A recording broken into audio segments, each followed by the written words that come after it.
Good evening, everyone, and welcome to this week's edition of Sisters of Legacy. Thank you so much for uh, for joining us. I'm gonna go ahead and run our intro, and I will be right back.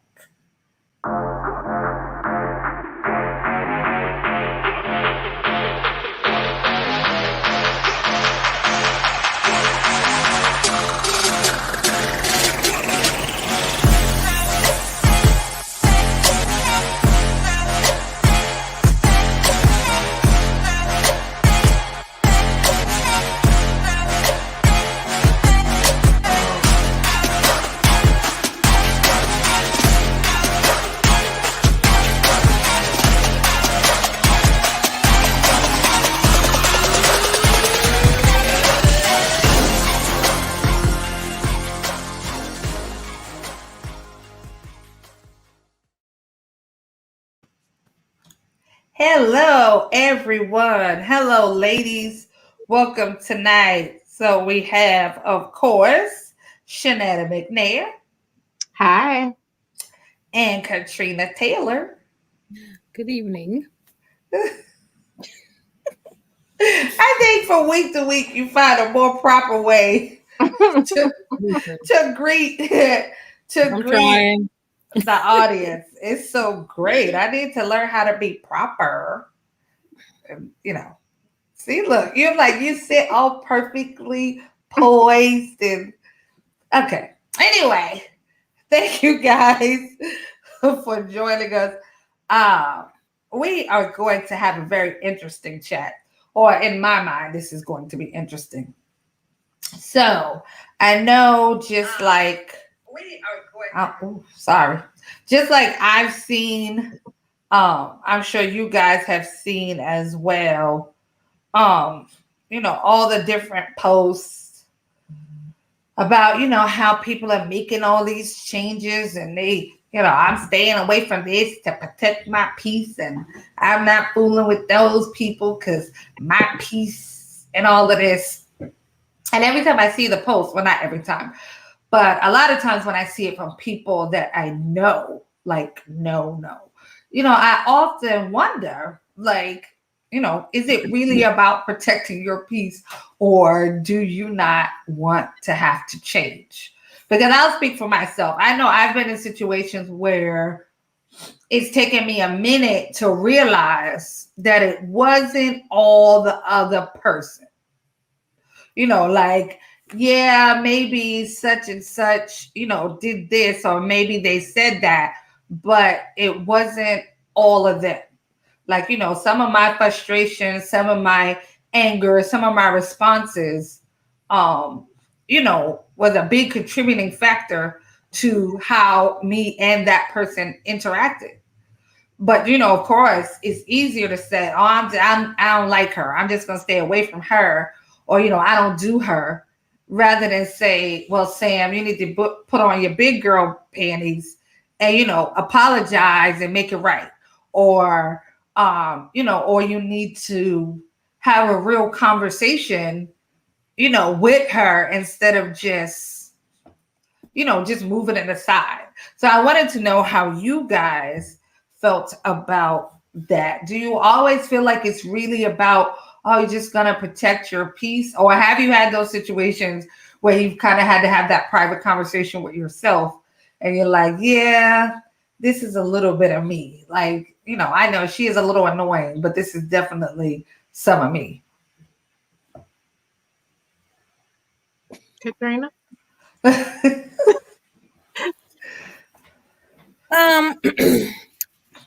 don't know. I mean, I feel like as far as conflict with other people, I find that like people just kind of I don't know about a conflict. It'll be like somebody will just slowly drift off or away. And I'm left trying to figure out what happened. But in that moment, I will probably not like ask a question about it. You know what I mean? Like I won't be like, well, what happened? Or like what? I just be like, well, I guess if they thought it was important enough to tell me about it, they would. You know what I mean? As opposed to, I mean, I guess trying to reach out and ask, why did you, what happened? Why did it fall off? Or why are we, because I don't know. I just feel like if it's important enough to you that if I did something of important enough, then you would say something to me. If not, like, because that's how I operate. I guess I know everybody doesn't think the same way, but for me, that's how I operate. If it's important enough, I'll say something about it.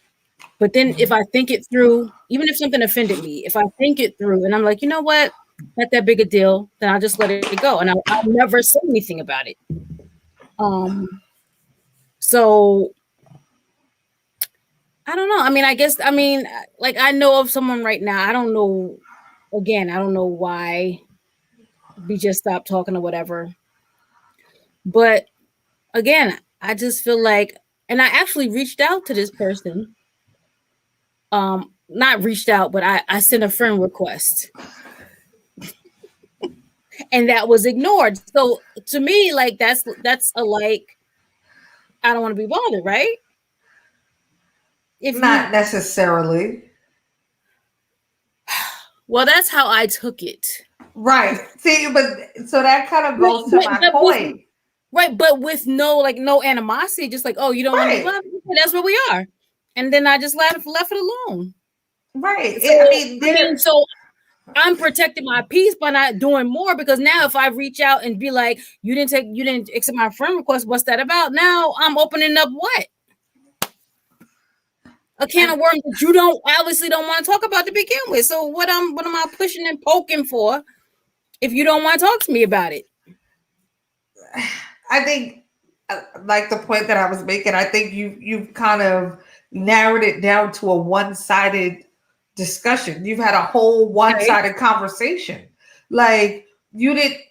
I'm not saying that you got to chase people. I'm not saying you even got to track people down. I'm saying like you know, like you said, you're not one for confrontation. So if you assume or think there possibly could be some confrontation down the road, you just going the other way because you don't want to be bothered with it.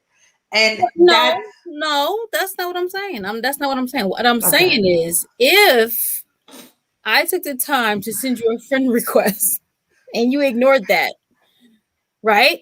To me, that's me saying, hey, what's up? Like, what more can I do? Like, if you're not even willing to say hey back to start something, like if I say hey and you're not saying hey back, then where we going? Like, I I mean, can't even get to the point where I ask you what's wrong if you don't say hey back to me. If I say hi, you don't say hi back. Like, how we gonna go to? So, so we're basing a whole relationship on social media though. I don't have any other way to get in touch with this person. Right. Like, I Okay. have no other way to get in touch with the person. I mean, well, in that So, scenario, I guess you are, kind of limited to where and how far that particular issue can go. But I'm just uh-huh. saying, like, under different circumstances, I would hope there would be like a different course of action. So hold on before you say something. Tiffany said if it costs you your peace, then it costs too much. Protecting your peace is a part of mental health. Okay, but what does that mean? If it costs you your peace, what? I think Hey, Ashia, welcome. What does that even mean? What can cost me my peace? Because realistically, right, I own my own reactions to whatever you do or whatever you say. So it only can cost me my peace based on my reaction to you.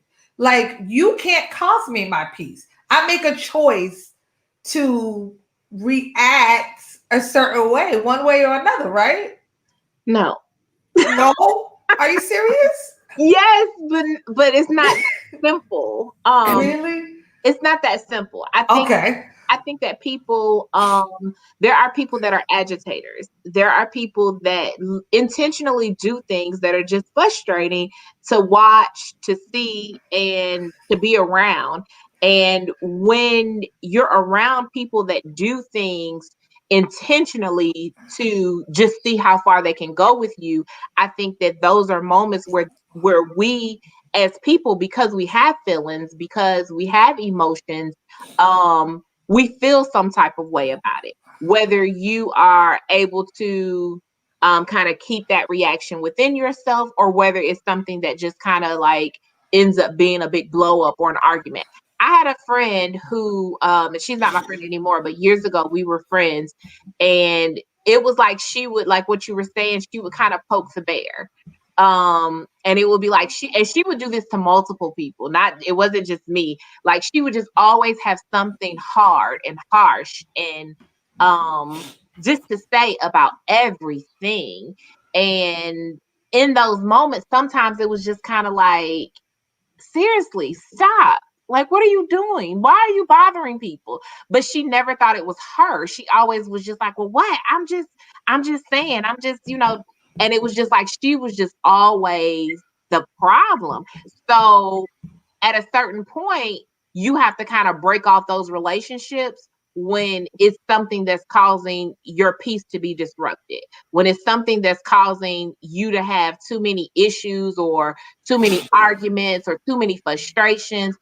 I don't want to be with nobody, whether it's a friend, in a romantic relationship, or just a coworker that I gotta argue with all the time. Like, what are we arguing about? What are you mad about today? Like, you just woke up. Why are you mad?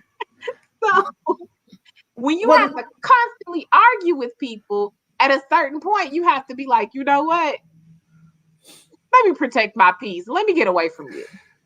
right. Well, here's the thing. So, I mean, even an argument is a choice because I still have to make that choice to argue with you. Like, I don't have to engage you no matter how much you jump up and down and raise your hand.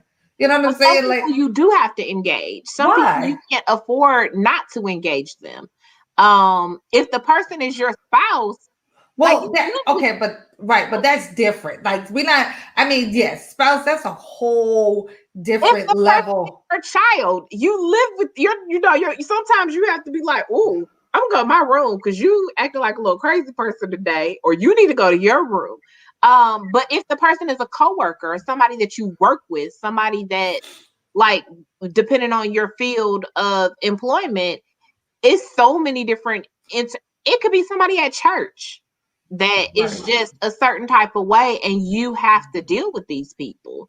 right. But So you, sometimes it's not just the person in the grocery store. It can right. be, somebody you really know and have to deal with.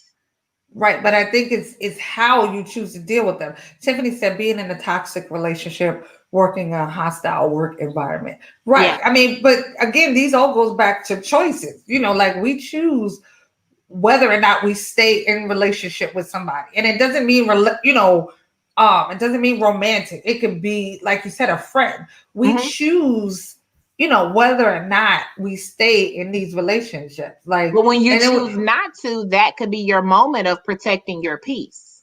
Right. But I think even making the choice not to, you still should have some kind of self reflection. Like, because at some point it should be, why does this person or why does what she or he say make me flip out? You know what I'm saying? Like, I think at some point you kind of gotta take some self inventory in it, and take some accountability that nobody should have that much power over your emotions. So your response to what people do matters, right? Tangela said we have to be careful not to hide behind protecting my peace instead of confronting what needs to be dealt with. Right. And sometimes what needs to be dealt with is within ourselves. Like sometimes, we don't have a healthy handle on our emotions. Like, somebody, I think there has to be, we have to kind of look at the boundaries we have with people.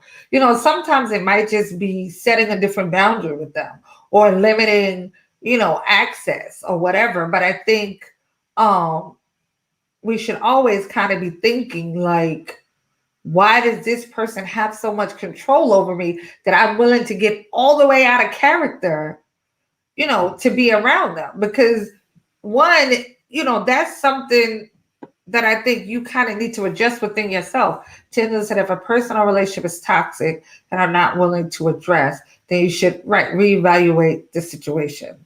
And I I don't think know. that's where protecting your peace comes in. Is like you might have to reevaluate and step away from the relationship versus engaging in a confrontation with the person constantly. Right.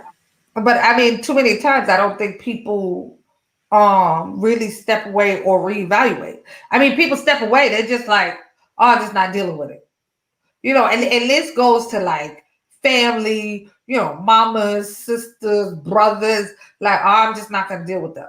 Mm-hmm. You So know, there are times when you're in a situation, like you said, like family or like a client, where you can't step away, or if you're dealing with a coworker, there's sometimes you have to deal with that person on a regular basis. And so protecting your peace can look like different things. It could right, just be limiting your interactions with them or how you interact with them, so that you know what, we don't have to talk every day. We can right, limit this, we can take care of this right over here, and I don't have to walk that way and talk, because then we're gonna have a whole conversation and then it's gonna right. be not good because you talk too much and then you go on tangents and Yeah. so I think protecting your peace is, it's just how you deal with it. I don't, if this person is gonna rub you the wrong way all the time, I don't know why. Like, what's so wrong? Like, what's so wrong with just being like, I'm just not gonna deal with it? Like, how is that a problem? Like, I mean, I'm not saying it's necessarily a problem, so to speak, but I just find that I feel like some of this protecting your peace and, this, that, and the other, a lot of it leads to self isolation. Like, we have isolated ourselves away, away from, people and things. Like, we've come to where we live in a bubble. We go in our house and that's it. We don't deal with this one. Oh, because you know what? You probably gonna get on my nerves. And I don't really deal with that one. You know what? My peace is more important. Like, so by the time you look at it or really look at what your community looks like, it's almost like you don't really have one. You like an army of one or an army of whatever your family size is. And which in turn, self isolation or, cutting yourself off from so much and so many people, all of that in turn affects our community. Like, that adds a fracture in our community as a whole I see where because, you're going with that. right, because everybody has tunnel vision. Like, oh, I'm not looking over there. That's gonna aggravate me. My peace is all I need. I just need to stay focused till I get home. And we go in the house, and whatever's going on outside is like, whatever. Like, so all these little things affect our community as a whole. But it starts with us. It's like our little decisions.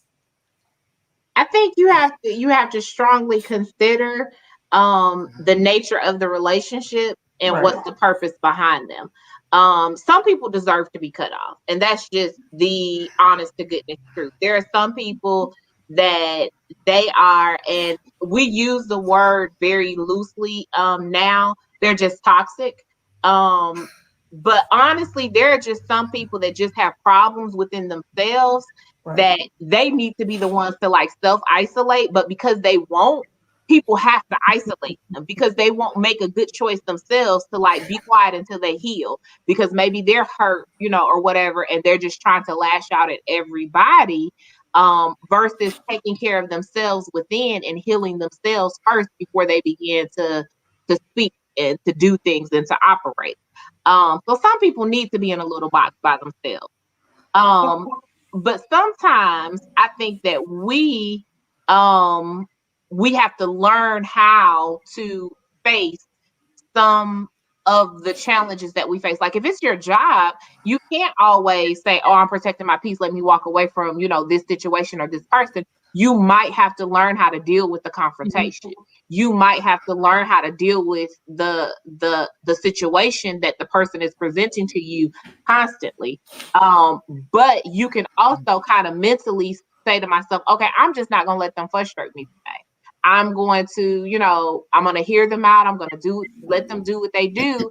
And I'm going to protect me by not letting them get to me this way today. But I think that there are some people that need to, it was a movie that I was watching one time with my husband, and the lady was kind of like she was doing all kinds of like little crazy stuff. And the guy told her, he said, I think you need to, you need to go somewhere and you need to stay inside by yourself, away from people, inside. And I think that some people are so just kind of, they're just so messed up that they kind of need some time alone. Like they need a time out until they can get it together so that we don't have to cut them off all the time. Like you need a time out. I need you to get yourself together so that, yeah. Okay, so what? Because I know that both of you are believers, right? So I'm just going to spin this a little bit. So what if, like we say, all things work together. God don't make mistakes. All the other cliches that you heard. What if God has placed this person in your path for the express purpose of both of you learning something, for them to learn, all the greatness and sweetness and joy that is Shanetta, while on the flip side, you learning how to engage healthily, in a healthy way with conflict. Mama McCory, hey. So what if that's a possibility? Like this, what if this person, this is your charge? What if, you're supposed to be that light, Trina? What if you're supposed to be that light to that person? What if you're supposed to be that part that makes them see Jesus somewhere? I believe that happens. I believe that, as the scripture talks about, that sometimes we have thorns in our flesh. Right. And sometimes we have people that are sent to buffet us. And that we have people that are a part of our life to teach us patience, or to teach us how to operate fully in the fruit of the Spirit. However, I also believe that if they're not if that's not your job, if that's not your task, if that's not the call that God has given to you to be assigned to that person, it's okay to be like, okay, yeah, I see where this is going. I'm not going to do this with you. I love you. I love you with the love of God. I'm going to pray for you, and I will talk to you later. Have a good day, and kind of keep it moving. And I literally had to do that with people in church, with friends or people so-called friends, and just kind of say, this is a lot, and you have a lot happening, and I am not your savior. Honestly, Right. you have a savior, but it's not me.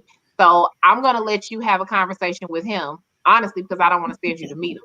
So I want to let you have a conversation with him in this moment, because I'm not what you need. What you need is Jesus right now. So have a nice day.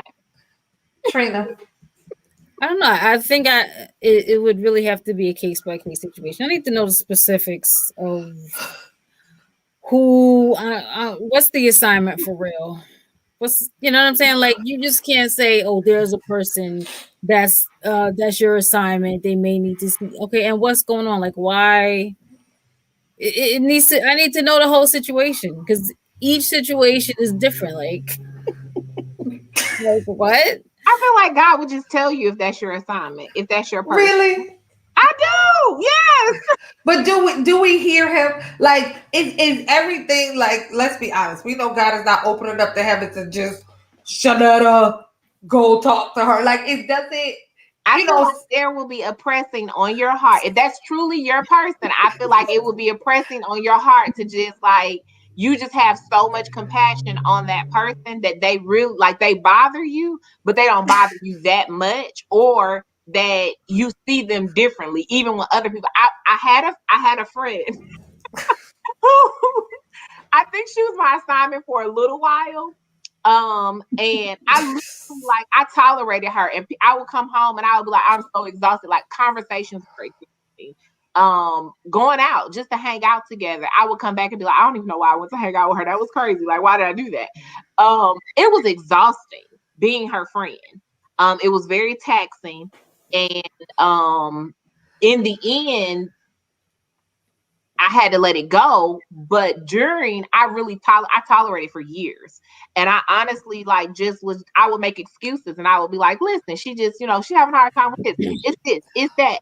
And I helped her as much as I could, but there came a certain point where I could not anymore. And when I could not, I just didn't.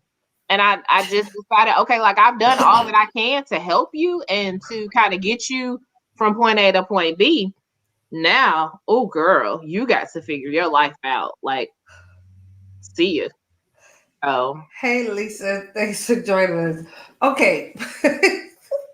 Cause it seems like y'all going round and round and round. So okay. So where is the self-evaluation? Is it? Like that's my thing. Is it always the other person? What if there's something for you to get? Maybe you're not supposed to save them. Maybe you're not supposed to teach them anything. Maybe you're supposed to get something out of the interaction.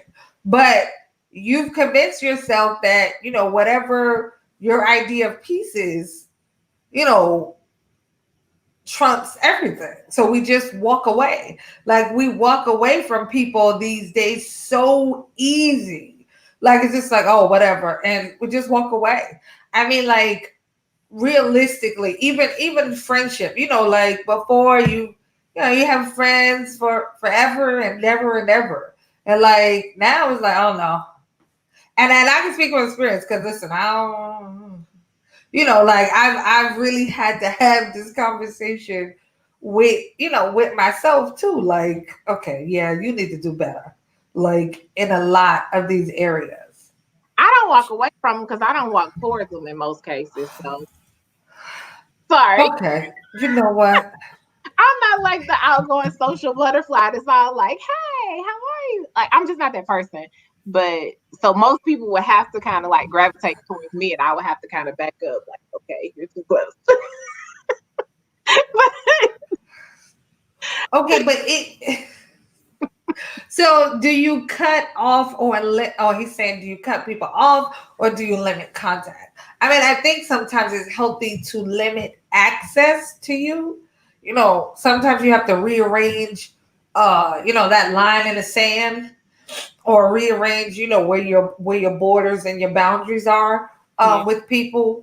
I try, and I'll say try because nothing's perfect and nothing's definite. I try not to cut people off in the sense that if you call me, if you reach out, yeah, I'm whatever, but I may stop being the aggressor in the situation. Like sometimes there's a season where I might just need to give you a little bit of lagging room where you could just kind of go off. But I try not to cut people off. Limiting access and setting boundaries is good and safe. Right. Setting boundaries, we have to limit how much access we give people. Absolutely. Like you have to limit the access you give people, but you also have to limit the amount of power we give people over us. Yeah. Like the same person, I know every time you see somebody, you're like, oh, like that's too much power. Like I shouldn't every time I see you go to roll on my eyes. Like that's too much work. That's it. And that's unhealthy.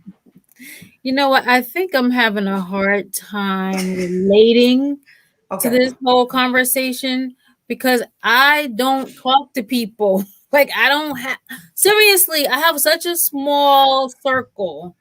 And like my few friends are my few friends and and my family, that's it. So like I don't have a whole lot of conflict or I don't have people to even cut off. Who am I cutting off? It's the same 6 people. But that's the cool. point. Like, I don't want to really branch out. It's but how does that relate? Like my cave in the back of it with my COVID door closed. And it's fine. Right, but On so many different levels though, because it's like, Right? Like, I mean, I don't have people to cut off because I'm not really interacting. right, but how does that mhm, translate into community? Like when you look outside of your doors and everything that's going on just in our communities, how are we impacting it? And we have the same five people at our COVID door. And I mean, how are we Okay, but impacting? okay, Okay. because the people in my community are not close enough to me for me to feel any way enough for me to feel like, oh, I gotta cut you off and protecting my peace. I'll help you. I'll do whatever I can for you over there. But you're not close enough to me for me to feel like, oh, I need to cut you off. I'm protecting my peace. My peace is fine. How you doing? You need something? I got you. You're not all up in here for me to feel like, oh, I'm rolling my eyes, but you're not even in and close enough to me to bother my peace. I can help you. I can be part of the community, but it's only these six people that's gonna affect me to where I'm like, oh wow, like maybe you know, everybody else, listen, I'll help the community. I got you. Like my neighbors. Listen, I'll let you know. You listen, little Milo got loose. Your dog, go get your dog, or whatever the case may be. I'm gonna help you out. But like, you're not disturbing my peace. Like I don't know. I'm having a hard time relating because I don't let people get in enough to affect me. yeah. Like I'm love you in Jesus from over here. Sorry. So having a relationship with family and real friends is different from Yes, community relationships. absolutely. Yeah, I mean each Different. relationship is definitely different, but Yeah. I don't think I when it comes to protecting peace, though, I don't think that's going to be a community relationship when it comes to, oh, okay, I need to kind of distance myself to protect my peace. That's not going to be a community relationship. That's going to be a personal relationship that might be going in the wrong direction. Um, a community relationship is usually servicing the community in whatever way you're a part of. But there are people in your professional relationships that irk your nerves. Like there are people that are at your job that like literally you're like, are they taking off today? Because that will be lovely. Um, like we'll get the work done. Like just don't come to work today. And that's okay if you don't come today. Because they come in whatever manner or in whatever way, and you just don't want to deal with them. Do you have to learn how to deal with them? Probably so, because you all work in the same location and nobody's, well, I can't say nobody because people do quit jobs because of coworkers. But most mature people that are settled in their careers are not just walking out on their careers because of the people they work with. They deal with them. We learn how to deal with them. We learn how to limit them in how much access they have to us. And even if it's a mental drain dealing with them, you kind of learn how to say, okay, I can only take so much. Like, and then after this point, I have to disconnect myself in some shape, form, or fashion so that I can go and do what I need to do.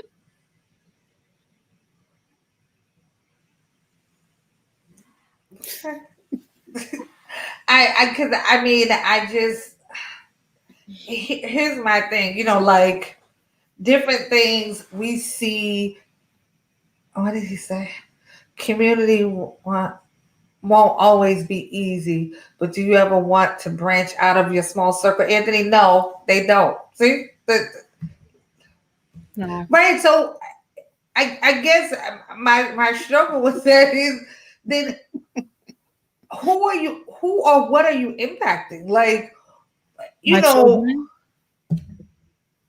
I think so I That's think that branching out of your that's small circle is something. I think it's something that we do. It's just not something that like we're not trying to like change the masses. Like we kind of work within the small reach that we have and are comfortable with that, okay with that. um It doesn't mean that we don't impact the community. It's just the impact is in within our, so are we talking about moving out of our comfort zones? Is that what the ideal conversation is leading towards? Like we have to be able to move out of what makes us comfortable and go dive deeper into, something that makes us more uncomfortable? Like what are we really looking at when we talk about change, the change piece of it? Well, I mean, I was looking at, like I said, I feel like it all kind of rolls into the bigger picture, because we're so limited and so isolated with how we deal with people, who we choose to deal with, if we deal with them at all, it kind of all rolls into the same thing. Like, that rolls into the sense of community. Like, okay, so I grew up on a block. I lived on that block. Well, Trina, you was on your block in Freeport forever.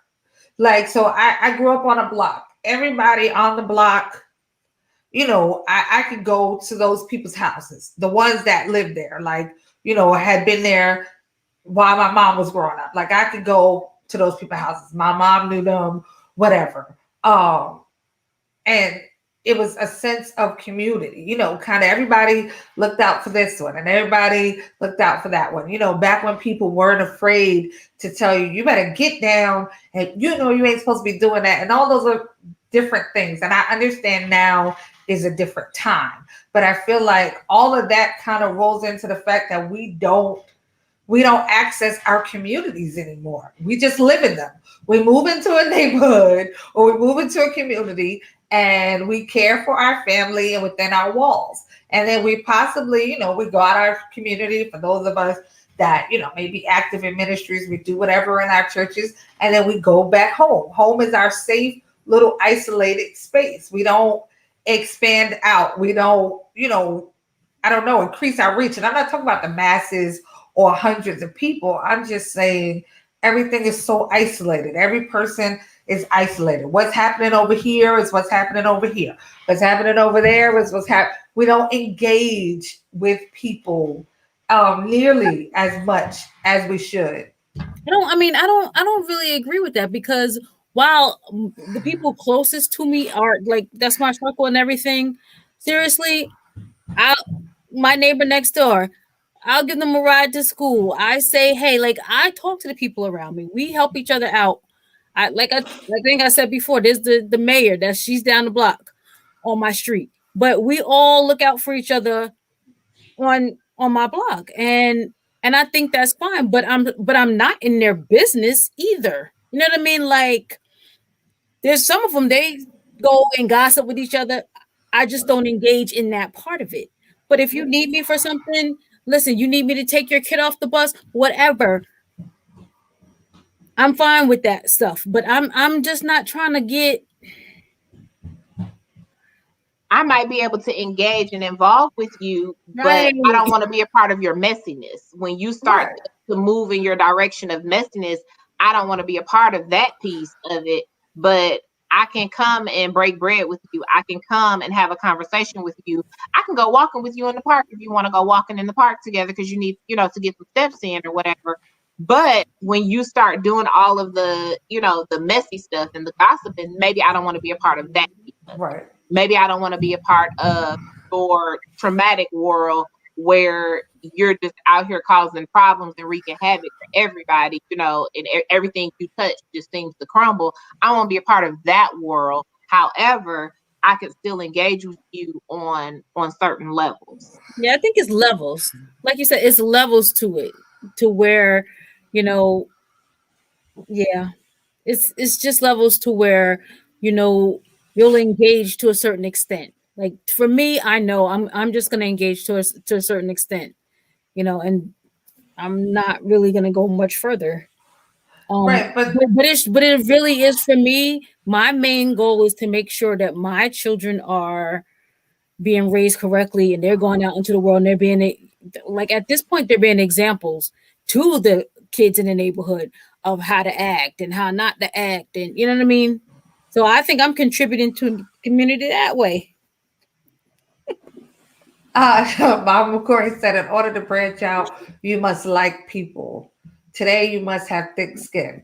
And she said, Shawana said, it's definitely levels. Yeah, I guess levels, or, you have to set boundaries with people. But I Mhm. mean, it just goes back to the we've already decided what we're gonna do. And so if anything doesn't look like it fits into what we've decided, we're not gonna make any change. I'm not gonna reach out too much because I don't really do that. I'm not gonna do this because you look like you could be into that. Like we've already made all these decisions of what we're not gonna do, and that's just it. I don't think it's making So what decisions. happens when the kids becomes adults? I don't think it's making decisions on what you're not going to do. But I think that when you are of a certain personality type, there are certain things you just don't do. There are certain things that is just not common nature or second nature to you because that's not who you are. If I walk into a room of people that I don't know, I am not introducing myself to anyone in that room. I'm going to sit down and mind my business. However, if someone comes to me and introduces themselves to me, then I will definitely have a small talk conversation with you. But you're probably not going to know much about me from that. I'll give you a perfect example too, actually. My first week of college, freshman orientation, did not know anybody. Went to freshman orientation many, many, many, many years ago. Went to freshman orientation. This girl came and sat next to me. She started talking and she never stopped. She's been my friend since college because she is a talker and I am not.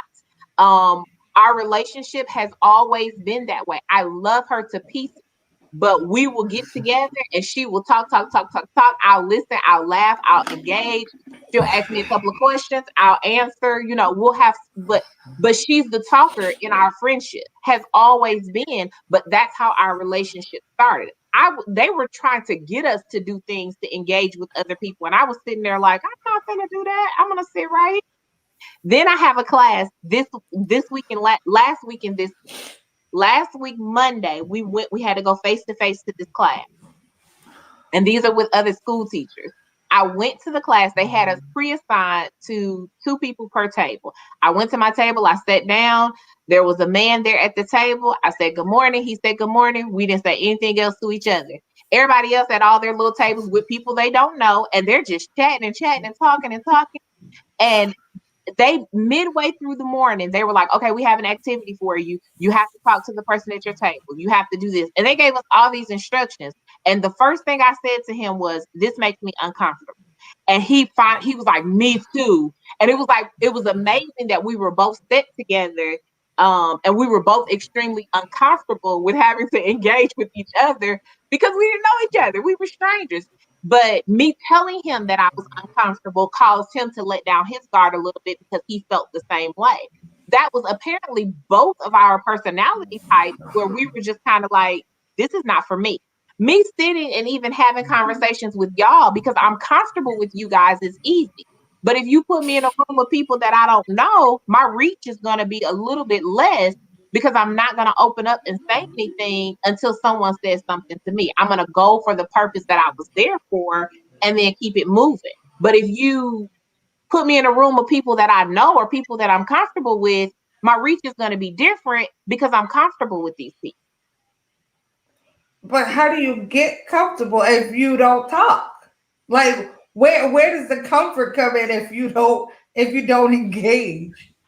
I'll It's engage if you engage. it's very hard for people who are extroverted to understand the introvert thought process. And there's a book called Quiet.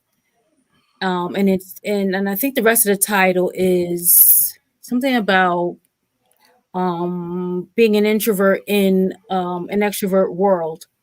And it really talks about how the norm is for people to be extroverted. And so when you're introverted, it's just like people don't get it. And so they're always trying to, well, why you don't talk? Why you so quiet? Well, why are you talking so much? Like, why can't, what if I said that to you? Why you talk so much? Why can't we just all be quiet? Like, just let me be my introverted self. But if you I will engage when it's necessary for me when I feel is necessary, but I don't like that I have to always be the one to get pushed out there to be social. No. Well, first I'm rolling up on 50. First of all, it's not gonna happen. At this point in my life, when I have something to say, I'll say it. You know what I mean? Like I don't like I'm not gonna engage in unnecessary talking and conversation. When I have something to say, I'll say it. So it's worked for me all this time. I'm not without friends. I'm not without good friends. And when something needs to be done or said, I get it done. So I just feel like my introvert personality is just fine and it works for me. And I don't feel like I need to be pushed out to be more of an extrovert because that's what most people are, you know. Shawana said, I'm an extroverted introvert. I talk to you when I need to or if I really know you want to. Okay. that's that's interesting. Um I don't know. So for me, Sam, it took a Sam to get me in the position where I'm comfortable in this setting. If you had not had the personality type that you have, I would have never been comfortable doing something like this. I can even tell you that I told my sisters about me even doing this. And one of my sisters, every Tuesday night, if I talk to her on a Tuesday, every Tuesday, she'll be like, I'm so proud of you. Like, you're just like, you're doing different things. I'm so proud of you. And I laugh every time she says it because it's funny to me because she knows this is completely outside of my box. This is not the box that I Right. live in, but I'm doing something new because I met a new friend and she invited me to do this. So I'm comfortable with her, so I'll do it. So it really, for me, that's literally what it takes. Because otherwise, like I'm going to like I'm okay with doing my background thing and being, to myself and doing things to myself. I love what Trina said, and I know she didn't mean it in a funny way, but when people do say, well, why are you so quiet? Why are you talking so much? Like, let's just be quiet together. Right. And that's completely okay. But the other thing too is some of my good friends, especially my colleagues, are all extroverts.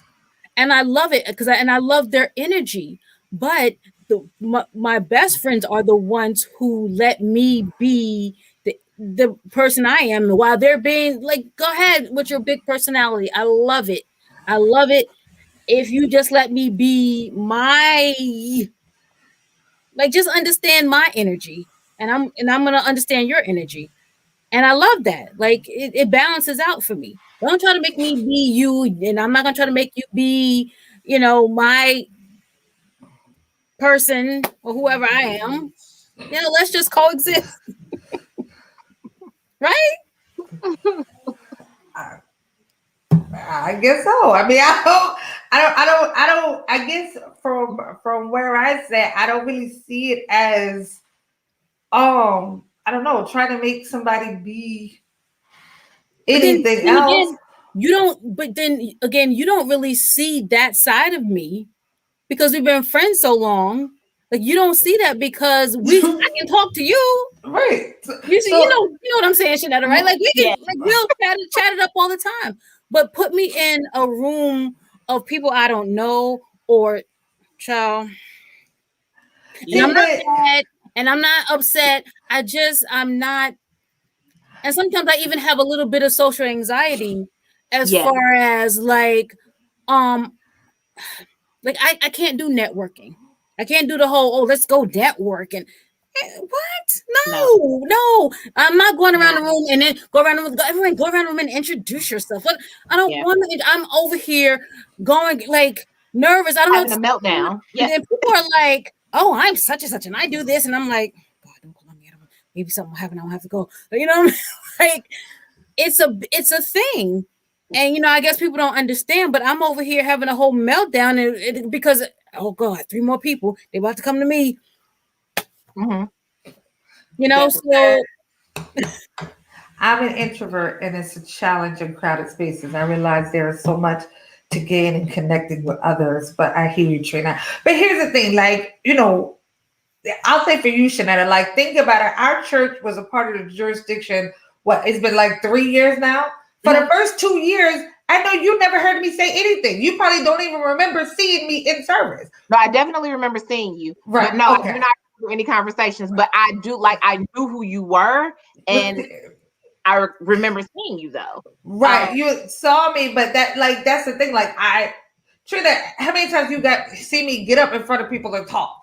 Like that's never really been like this has never been my thing either. Like honestly, I had the same one friend from like that was my what like I had to tell people I'm way past the age of having friends. Like the one that I got, as crazy as she was, I was good. I didn't want to make any new ones.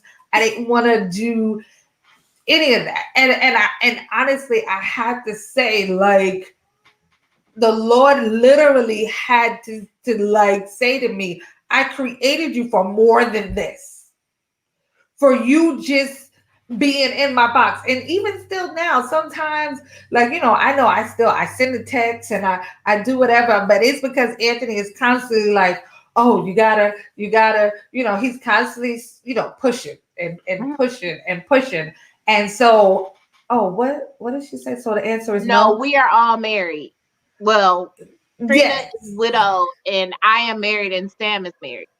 Well, I yeah. saw the question, but I thought you were getting back to it. I'm Like, sorry, I didn't even. I went off on a tangent somewhere else, but like I kind of like the more I guess in touch I got with God, I kind of realized like He created us for so much more than what we do, and I don't mean just in the sense of the be get out and talk in front of people and all that stuff, but I feel like all the things that God put inside of us and placed inside of us and all of who he created us to be, even in the church, we go to church, we live and whatever, church is over, we go home and that's it. We go to church, we go to work. We go to church, we go to work. And that's it. And it's like I created you for so much more than this. It's like, how do people really see the fullness of God if not through other people sometimes? And so if you see me all the time and it's kind of just, all right, hey, all right, bless the Lord, God bless you, hallelujah, and it's always in passing, you know, what am I really doing with me? What am I really doing with who God created me to be? Am I trying to discover who that person is? Because trust me, at almost 45, I'll be 45 in a few months.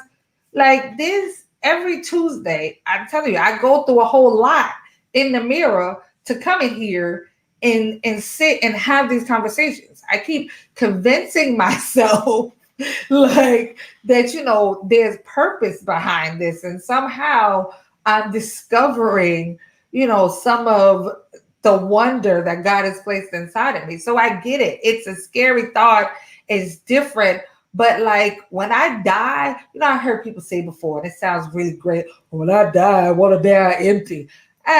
Whatever, that sounds real deep and great. I don't really know about that part of it, but like when I die, I want to have done more than just experience the blessings of God. Like, we pray for God to bless us and we pray for God, to keep us and do this and do that and to be successful and all those other things. But do we really look for like to become that full flower that God intended us to be, like to fully blossom into whoever he wants us to be? Like, do we really look for that? Do we really look to achieve that? And so like for me at this point, as scary as it is, like that's what I'm trying to do. I'm trying to get to where I can fully blossom into whatever, even if it's with thorns and a couple of what happens with a couple of dying petals that them fell off, whatever happens, I want to look like whatever that flower is supposed to be. That's what I want people to see when they see me, whatever the flower look like. I mean, it could be a Venus flytrap for all I care. I don't care. Like I'll be standing there, the best Venus flytrap that I can be. And so like, for me, the kind of that's what I want to get other people to kind of go after. Just whatever, whoever it is, really discovering who you really are underneath all the labels and underneath all the cliches and all of that, really discovering who God created you to be and kind of living that out. And I know it's more than a mother, it's more than a sister or a daughter or a cousin or a business owner. Like, it's more than all those labels. There's so much more under that. So like for me, that's my push, not to really try to create, push you into somebody, something you don't want to be or something that I think you should be. Is kind of to just discover some of the hidden wonders, that we walk around and we hold all the time. Like, women, we have so many things that we're capable of, but a lot of times we stick to the safe stuff. We become wives and we become mothers and we become great daughters and we become great friends, and I'm the loyal one or I'm the funny one, and we do all these things. But I think there's so much more that lies within us. And who do you really want to say, like, not that you're going to have something to say before you die, but, just in case, what if when you get to the gate, that's God's question? Did you really use all the stuff I gave you? All the things I put inside you? You did nothing with them. You walked around with them for 70 years, and all you used was the same stuff that you've seen people use before And like you said, blossoming into whatever flower you're meant to be. And I think that's a good analogy, because there's so many different types of flowers.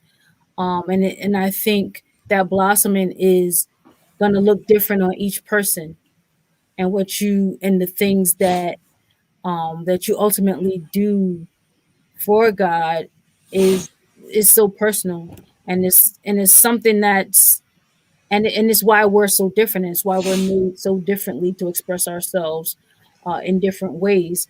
And you know, and I, of course, I grew up in a house with preacher, singer, and all that kind of stuff. But a lot of times, your ministry is so one on one, and so sometimes, like, we can't dismiss that, because sometimes, just like you were saying, that one person that you can say something to or encourage them along the way. Um, you might not have a big ministry; you might just have a small, you. Right. something.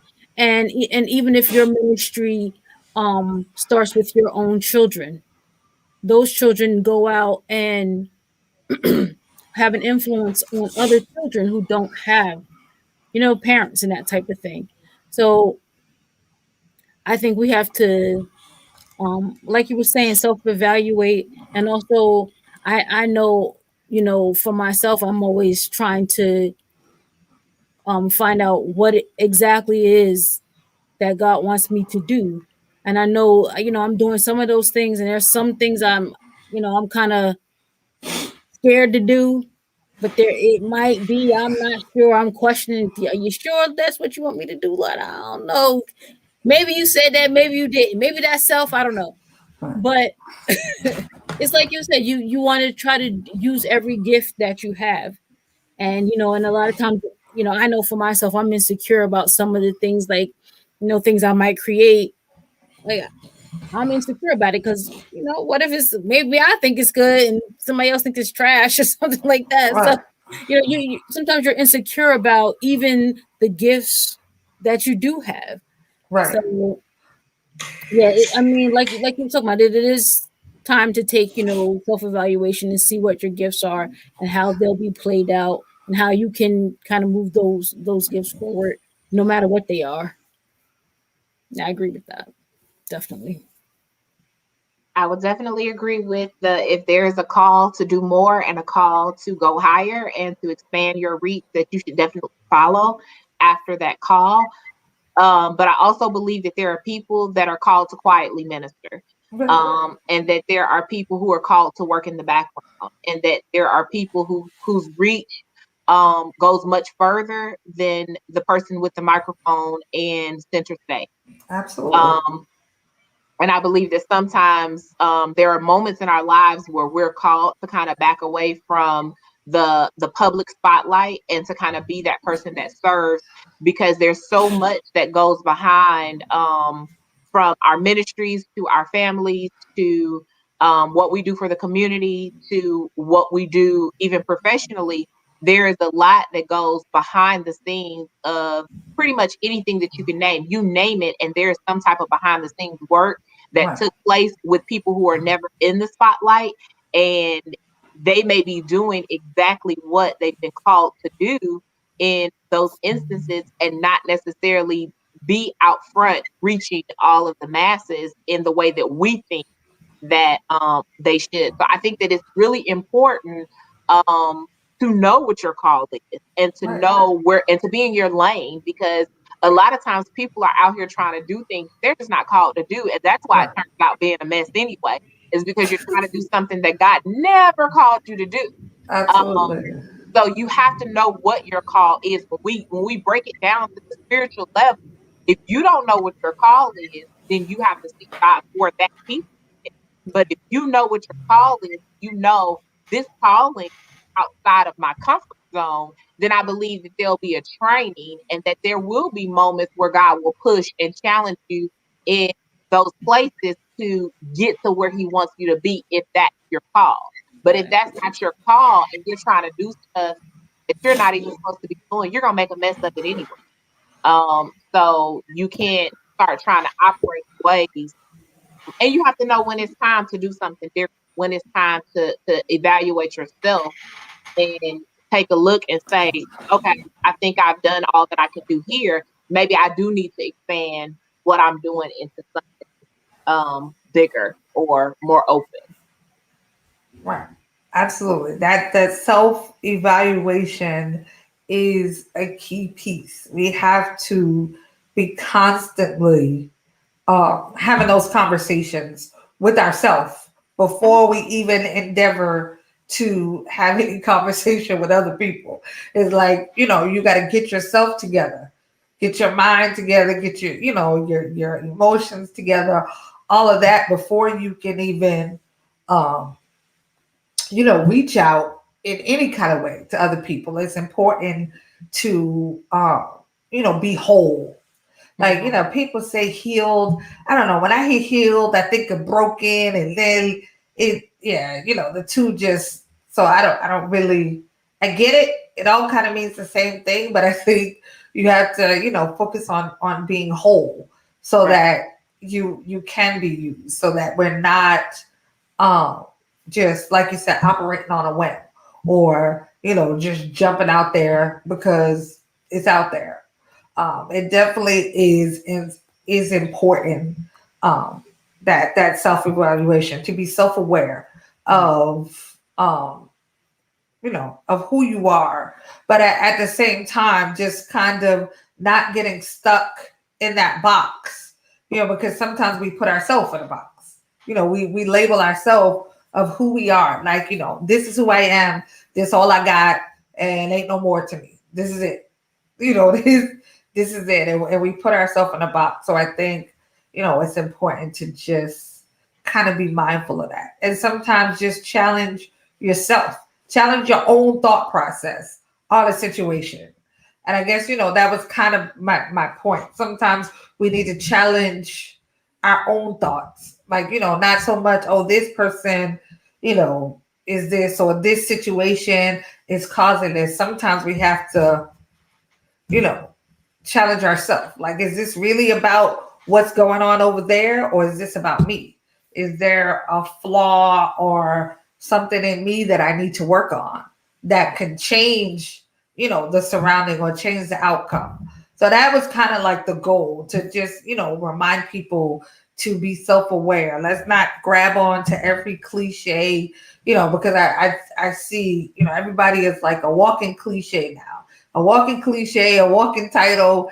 Every, they discover a word and they slap it everywhere.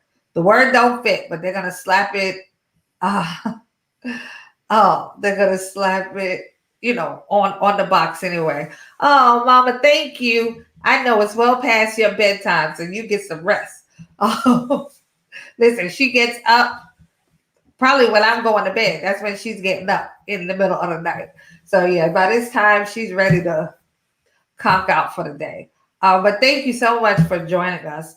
Um, Again, self awareness, self evaluation. I think those are very key pieces. Sometimes we need to look within and not just look outwardly. We need to look within ourselves and see, what adjustments can be made. All of that helps us to be better people. It helps us to be better for our families, for our communities. I'm always going to push the community piece because I keep seeing, you know, from where I feel like we've come as a people, I mean, as Black people, people of color, however you want to put that label on it, I feel like our communities are dying slowly.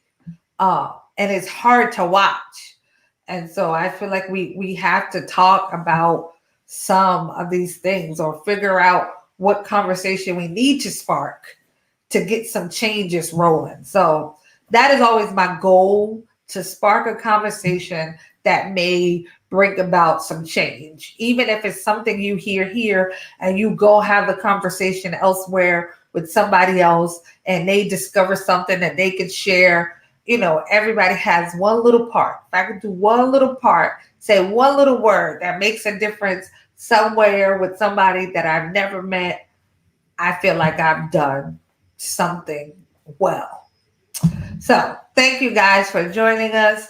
We are here every Tuesday at 8:30 p.m. So until next week, be safe and take care. Oh, man.